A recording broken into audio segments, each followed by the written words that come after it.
A Muskogee school counselor is dead, making her one of the hundreds of Oklahomans who have now fallen victim to this year's flu virus. News on 6's Megan Farley is on the story. She spoke with the health department and a Tulsa mother who says research is key to getting the help you need. Megan? That's right. I did just get off with Muskogee Public Schools, and they tell me 58-year-old Susan Roberts did die from complications of the flu about a week ago. Now, while this strain is a bad one, it might not necessarily require a trip to the emergency room.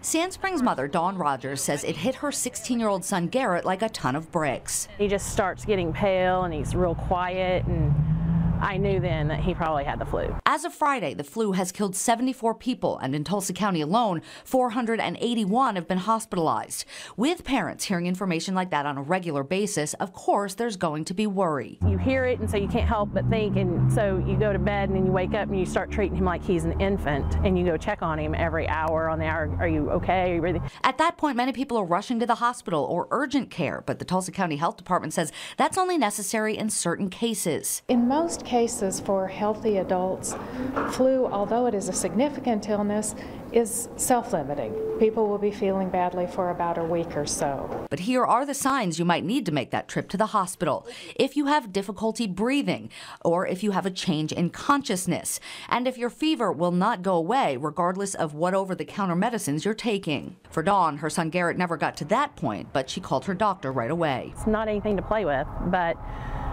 we followed the advice of the nurse practitioner that saw him and got him on fluids and fruits and vegetables. And they immediately called in a prescription for Tamiflu. There are antivirals which are available, which will help lessen the severity and lessen the duration of the flu if it's taken within the first 48 hours of illness.